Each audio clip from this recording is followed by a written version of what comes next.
Welcome, everybody, to Existential Dad. I'm Mike Cannon. This is a dad show, existential in nature, where we do not discuss parenting techniques. We're not getting into the weeds with it. We're not debating what action is better than the other. Hey, am I a more thoughtful dad than you are? Do you even care about your kid? I don't give a shit. We're talking existential feeling stuff, peeling the onion, as Shrek says, to get to the milky pink center of every father out there. Milky pink center. Disgusting. But thank you, everybody, for submitting your questions to the topic. That's what I'm doing here. I have one topic every single episode. I throw the question out to my social media followers and eventually to you, the listeners. You guys give me your feedback, and it's a discussion, not a debate, not going against anybody. We're all throwing out ideas and kind of seeing where we land on all of this. So for today's question, for those of you that had a challenging childhood, which certainly seems like a fair amount of my audience, how did you become a good dad with a bad blueprint? This is something that I'm very familiar with. We've talked about it a lot. A lot of my technique, or at least not technique, but a lot of my approach to just even being a dad is more or less in the face of just how I was raised in general. So it's not to say that my dad did 100% negative things. I'm just saying that I want to be a different type of dad than he was. And actually, the way that I've been doing it and seemingly the feedback that I've gotten is like, people are like pretty much doing the exact opposite of everything my dad did. What I felt that I needed, that's kind of what I'm focusing on, and that's how I'm approaching it. And I think that's great. And I definitely have lived most of my life out of sheer spite. Spite has been the driving force and motivator for basically my entire just ascent to even living. I wouldn't be alive without just revenge in my heart. And, at some point, it no longer suits me. I kind of look at it as I've outgrown this operating system. The operating system that I used to have that drove with sheer spite and anger and just resentment towards my parents and what they didn't give me, that now no longer suits me in this next chapter of my life. So I've had to update, install Snow Leopard. That's the most recent. That was when I was an IT guy. That was the most recent operating system that I'm aware of. I had to reinstall Snow Leopard, run the updates, refrag the hard drive, whatever it might be, and just kind of, think at base level, like, what do I want to be? What type of dad do I want to be? What relationship do I want to have with my son? So all of those things. And the way that I've been doing it now is I'm actually focusing on the positive.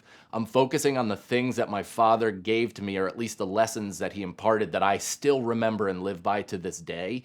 And that's kind of been my touchstone. So that's where I'm starting with. I think I've said it on a previous episode, but the best thing my dad left to me was the advice, like, let your bat do the talking. Let your game speak for itself. You don't have to be the mouthy guy, propping yourself up, propping weak performance up with, whatever, fun speech afterwards. Let your game show. Be funny, be good at basketball, do whatever you got to do. That's going to be the thing that actually, more or less sums up your value too, is I can sell anybody on who I am. I can tell you whatever you want to hear. I can let you know that, hey, I'm this good dad. I do this. I'm mindful. I'm, anti-hitting. I'm careful, all this stuff. But if I'm, again, not practicing it and it's not what I do, then it's completely meaningless. And again, what am I, the Ellen DeGeneres of dads? The Taylor Swift of dads. I put forth this image that is completely, you can't possibly live up to it. And then you find out that I'm somewhat of a dick behind the scenes and you're like, everything I thought I knew is gone. No, I don't want to do that. We're all imperfect. Listen, Ellen and Taylor, they're two complete capitalist sharks, and to get to the top of the game as a woman, they had to be complete sociopaths. Who are we to judge? Ellen, just don't fucking go out there dancing and saying, I love everybody and everybody's got a job and I've never not smiled at a single soul out there, if behind the scenes you're lopping off somebody's head for getting you the wrong milk in your frap. I do have a question in regards to the blueprint thing. How malleable are you kind of in coming up with that strategy, that game plan for your kid? Because if you have expectations kind of set a certain way and things go awry, then are you almost set yourself up? Well, you're setting yourself up for constant adjustment. that's how I look at being a parent as like playoff basketball. So in a 7 game series, you eventually get to know your opponent and you get to know their scheme and you know kind of how they operate, and it's a game of adjustments. You have to adjust who can make on the fly adjustments the quickest. Is it Eric Spolstra? Is it Greg Popovich? It's all these different coaches that, they'll tell you what they're running. But if they make little changes, little things, adaptations during the game, then they can kind of just move the needle slightly to their favor. And that's basically how I'm looking at parenting, where at my best, I'm fully malleable. I'm just like this amorphous organism that kind of just exists to almost guide my son like a spiritual border collie. I'm like trying to get him to kind of just, make the right decision, make the right action, live life in a positive way, all these things. But again, like I've said in past episodes, I can't spoon feed it. I can't tell him. I can't demand he act this way because my son is just like me. So anytime you tell him to do something, he's a complete contrarian. And he's like, absolutely not. I'll just do the opposite until I run headfirst into a brick wall. And then I'll see if the other side of the brick wall is also made of brick. That's the type of, genetics that he comes from because that's the same type of dude I am. So again, I can't be mad at it, even though I do get mad at it. I do get frustrated. I have to be constantly open to adjustments, even though I'm not all the time, and I fail at that. But my idea and the goal is to constantly be adjusting. And I just have to not take failures personally. It's like a dude, it's actually the ultimate test or the ultimate preparation you can have for life in general, because I mean failures, they don't get much more personal than on a parenting to child level. It's kind of impossible not to take it personally. But if you can actually zoom out, like we've said before, watch the person make a mistake, understand they're not making the mistake at you, that it's not an attack at you, that they're not fully formed humans, so they're going to just, fuck up every now and again. And kind of be there to guide and to help and to not necessarily handhold and demand and force, but to guide and to help. And that, I don't know, for me at least, that has taken away the rigidity of expectations. Of like, I have these like real expectations, especially with myself and the type of dad that I want to be. But if I really sit with it and understand that it's kind of this amorphous, ever evolving process, that's me at my best. Crazy Cat Lady 420 writes in, not a dad, but a mom with a terrible childhood. You make a conscious decision to let your kids be themselves, period. Give them the freedom to learn the world themselves. My kids never had to lie or sneak around. I never had to discipline them. Yeah. I mean, what are you, Billie Eilish's mother? That's like, I think her exact, she was like, Phineas and Billy, I never told them no. I never told them yes. I kind of just told them to live how they see.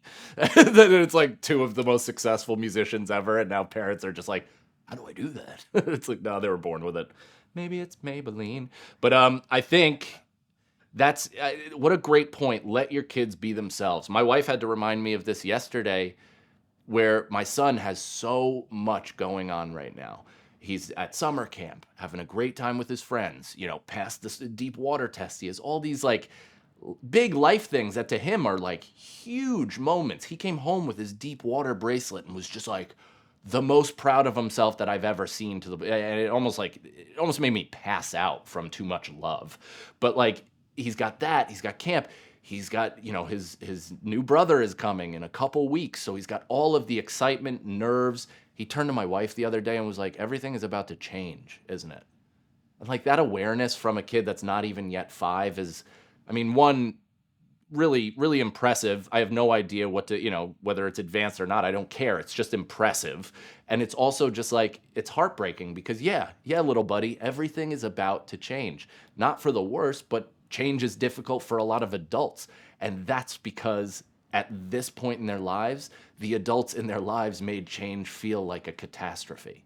So if I can somehow make my son feel like change is exciting and positive and for the better and to roll with it and be malleable, so if I can show that I'm malleable and hopefully that he picks that up through osmosis and then he becomes malleable, I mean, that's kind of the best thing that I can do for him at this point. But my wife gave me the great point of like, hey, at his birthday party or whatever, he's all over the place throwing cake. He's just, he's being a wild guy. And she's like, kind of, hey, let him get away with a little bit this week. He's feeling a lot. We're not gonna, this isn't gonna be ever changing in the way that he's just gonna be this wild animal on, feral for the rest of his life. But like, he's feeling himself. He's feeling a lot of feelings. He's aging. He's got a lot of new responsibilities. He's gonna be in kindergarten in September. It's like all of these major life events are coming up at once. So of course he's acting out, and of course he's experiencing this stuff and doesn't know how to regulate his own emotion. So the least I can do is at least give him, a free yard to graze. JG Wentworth writes in. Is that is he giving me a cashback settlement right now? Oh, that's actually the name too. That's called JG Wentworth 877 cash now.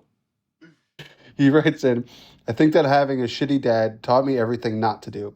In fact, I couldn't wait to become a father just to do it so well to show others almost out of spite how ultimately easy it is to be a good dad. Yeah, I mean, again, that's like it's really an effective motivating tool is spite and revenge. And so many of my like just going through it, it's a consistent theme of people just being like, I will not be that. And that's really it's kind of a beautiful thing. And but again, for me, as somebody who found the end of the road with that, like that kind of just no longer lighting the fire, it's not really getting me going as much, or at least it's not having the positive impact that it once did. It's actually just getting me bummed out that I'm still feeling so much rage, resentment, and anger at 39 years old. I'm trying to now flip that into a more positive approach of just like, okay, so we use that. That was a great learning tool. I can kind of put that away. Now, what do I want to do? Now I'm the dad. Now I have this base of information. I have 5 years of experience under my son.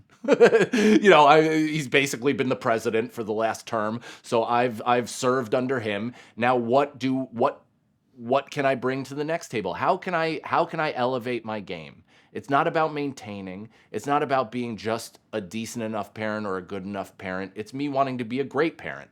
It's trying to be great at anything, which takes massive sacrifice, which takes massive effort, which takes, a lot of heartache. So it's just, I don't know. I'm trying. I totally. You are valid. You are seen, and I agree with you. For me personally, I've come to the end of the road where spite is my driving force, and it's like poisoning my well more than it is pushing me forward.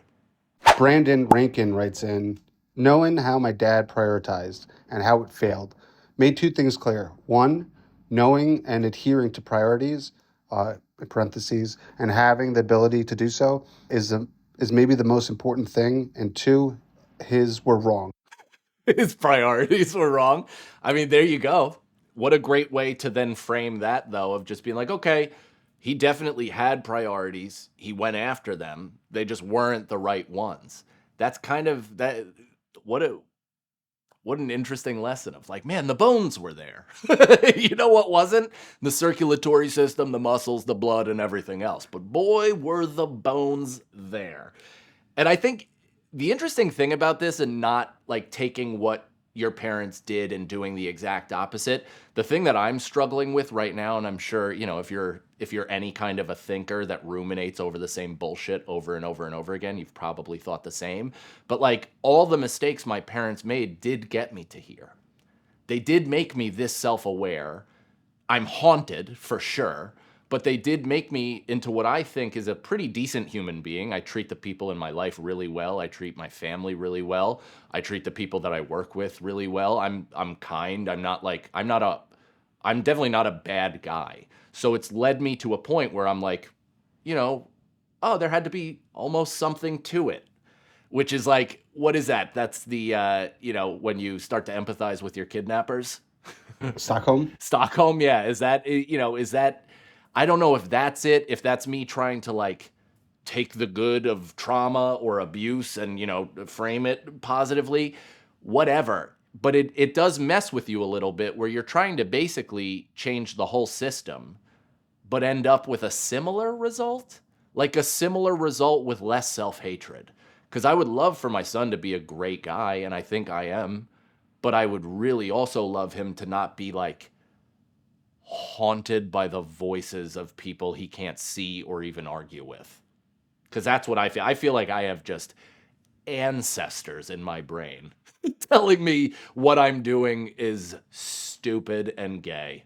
And it's just like, and I don't, even from the point of, pursuing comedy, of doing this thing that we're like, when are you gonna get realistic? Even though things are going great, I'm able to sustain a family, to provide, and all this stuff. And I mean, if you told me this at 8 years old or 10 years old that this was my life, I'd be like, that's the greatest life I could ever possibly imagine. But I do have voices in my head that are like, just come back to the factory. What are you doing? Come on, man. Like, be a cop. Be a cop like your uncles and grandpa. What are you doing? At this point, there is just far too much internet out there for me to ever be a police officer, but you get the idea. Mike Quinn, he said, I started therapy a year ago, and it's been a game changer. I got to live with this shit, but it doesn't mean that they have to. Let's break the cycle. I feel the anger and awfulness come out of me at times, but it's way less frequent than it would be. Yeah. And I think so, because I'm right there with you, man, trying to break that cycle, all that stuff. Breaking the cycle in general, because genetically, there's something to ingrained trauma and the way that we process emotions and thoughts. So even if my son is not necessarily experiencing the same shit that I experienced, I still think that that stuff might be dormant in there. That might be some like mushroomy hullabaloo. It might be spiritual nonsense. But I really do think that there is like genetic trauma that's like passed on generation to generation. And, that I again, in my opinion, I don't know if there's any scientific backup to this, so don't attack me. But like, especially of groups that are oppressed or have emotional difficulties.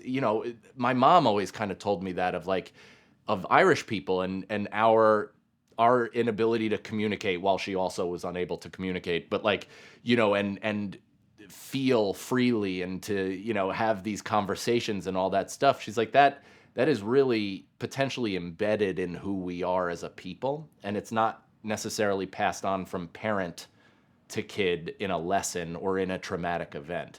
So like, my whole thing with that is breaking the cycle. I only can break the cycle in terms of how I respond and how I treat these things and how I parent. So I can't guarantee that my son doesn't have the shit I have, but I can guarantee that I'm going to be understanding of it and empathetic to it, and to communicate clearly through it and listen and be there for him, and not act as if he's fucking nuts anytime he tries to describe a thought or a weird feeling that he had. So that's how I look at breaking the cycle, because I think initially, before I became a parent, I was like, he just won't have these thoughts. He won't have these insecurities. He won't have these feelings. But watching my son, he has a lot of the stuff that I have naturally. And he has a lot of those like, "Oh, I'm sorry, I'm sorry." And I'm like, "No, dude, I'm not asking for an apology. I never asked for an apology. I'm just pointing out something that we can make a better decision for, or whatever." It's just that it's kind of an interesting wrinkle that gets presented, where I think some people, and I'm talking to me, think that like the transition of trauma is more black and white, when in fact it's like, kind of a black to white graded scale. Yeah. And actually, Clark Matthews uh, writes in with something that you just mentioned there. He says, it's always hard recognizing your mistakes after the fact. My parents never apologized to me, and I'm constantly saying sorry to my kid. Yeah, me too, man. I mean, the other day, my son has had a tough time, listening lately and following directions. He's going to be 5. All the things that I mentioned before are in his world right now. So there's a lot of excitement and a lot of uncertainty and change in the air. And he was not listening to my wife. She's calling to him. He's walking down my mother-in-law's driveway, which is a long driveway to the road, and she's calling for him, and I'm like out of sight, but I don't see him, and she's like, "Listen, come back, please." And like, continuing to call him and nothing. And finally I just like, I put on a dad voice that I have never put on. Like I go, hey, like that kind of like how my father used to call me in from playing Manhunt in the summer, like with my friends at night, like that just real from the diaphragm, almost like whatever those Turkish dogs that guard like a chicken coop from predators. That's what I anticipate. That's what I assume their human voice would be like. Whoa! And my son, like, I watched him get so scared in his face. He came back and was like, look, like I'm right here. And just like the look on his face was fucking heartbreaking. Like, immediately made me feel awful about everything that I've ever done.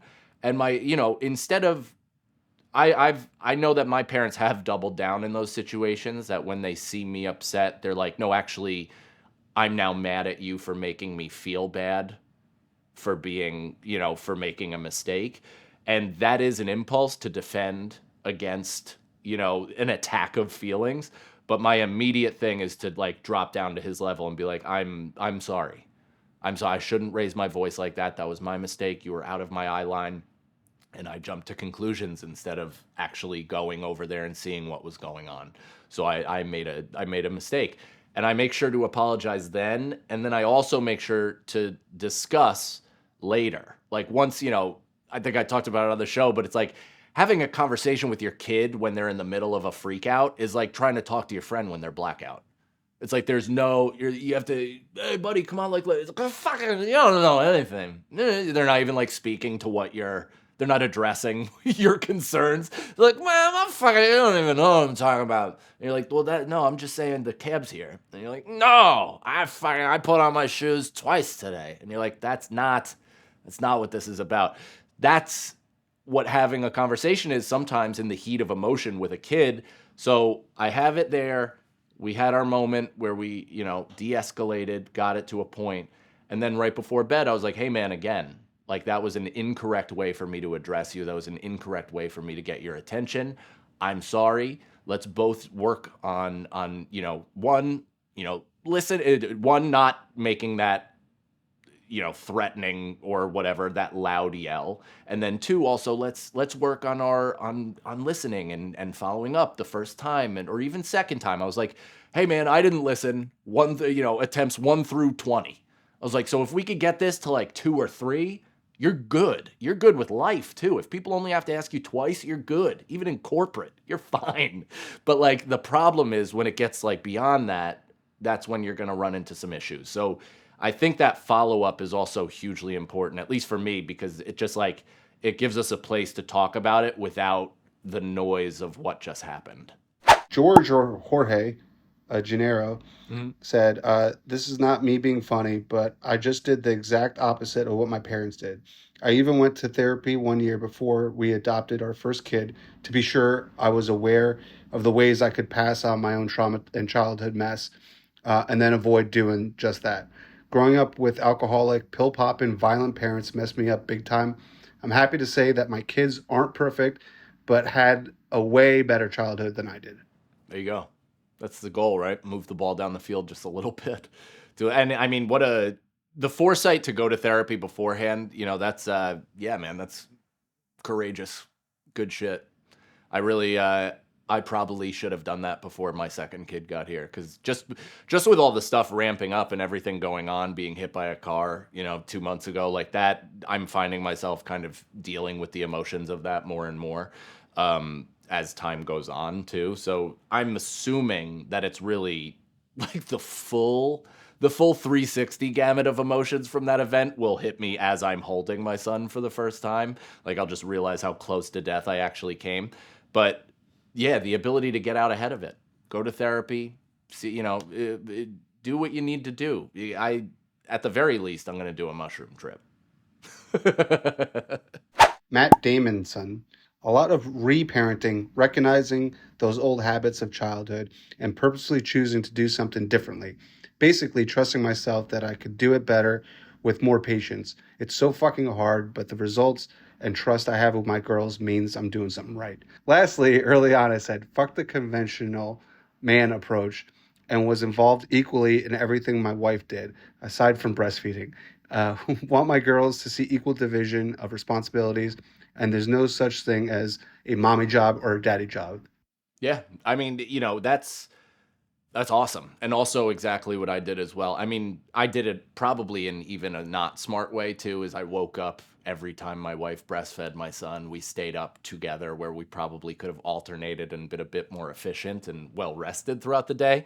So again, you just got to take the experience and then get a little bit smarter with it. So hopefully this time around we'll have a better system. And I think it looks that way. But I agree, man. It was really important to me to be fully on board. It's really important to me to be fully on board when I'm home. I'm on the road.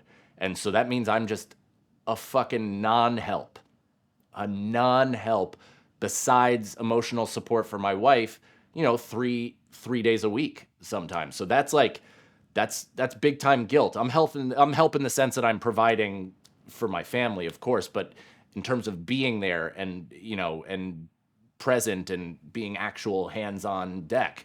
I'm just not a help. So when I'm back, it's an immediate. I'm doing everything. I'm not saying lay down, put your feet up. I'm just saying like whatever you can't do, I'm doing. Whatever I can't do, you're doing. We're sharing duties. We're cleaning everything. That's what it is. It's an equal partnership. That's the reality of the situation. Our parents, not all of them had to work. It was a different world. They could buy a house for $11. They could make 6 cents an hour and still have enough money to fucking, go to Disney. It was insane. It's a different world where now we're both working.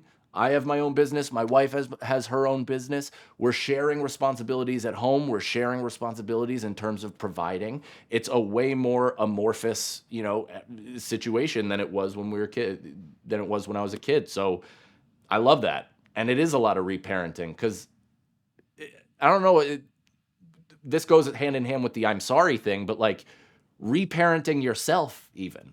So, like, not just seeing the mistakes your parents made, but then making the mistakes yourself and then going back apologizing, going back explaining why the decision you made wasn't right. I told my son that the other day where I said something where I was like, "You know what? That was an old thought of mine and it was poorly considered and we're going back and we're going to figure it out together because it's just a bad rule." So, if you can do that in the moment, you know, I don't know. I think that's huge for kids. I think it's huge to see both parents loving each other. The idea that my son, I literally, every TikTok is like, I gave my kid the phone and then I told her to take a picture of mommy and daddy dancing, and this is the video. And it's like, like the 3-year-old looking smiley. But it's true. It's like every time I hug my wife, I steal a glance at my kid, and he's like, just super pumped that his parents like each other. And I know that's not the case for everybody, so it might be different here and there, but like just the idea of a positive household. It doesn't have to be with, parents loving each other or anything like that, but just like things being fun, things being silly, not everything being serious, not punishments not outweighing the fun of the environment. That, mine was a draconian a draconian home, ruled with an iron fist. So the punishments outweighed the fun. We had fun, but the punishments were always just like a little bit over sea level. Where now I'm trying to have the fun outweigh the punishments, and I think that might be a better environment to foster shit, but who knows? We'll see. Maybe my son will do things completely different and beat the piss out of his kids one day. What a weird move that would be, though, right? Being like, you know what I didn't like? Not getting hit. Teresa Timo. She says, I think the awareness of a bad upbringing makes one seek help for themselves. And through that self awareness and growth, you become a better parent. Sort of, quote, I would never do anything to my child that made me feel XYZ way when I was a child.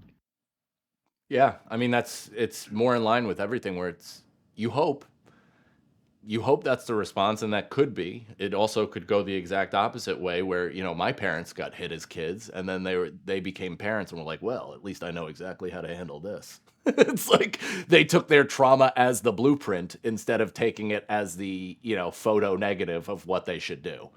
Where that is, so it just depends. It depends on where you're at, but I think that's a great approach where you're like, hey, what was I missing? Like, what were some of the things that I wish I had? What would have helped me as a support?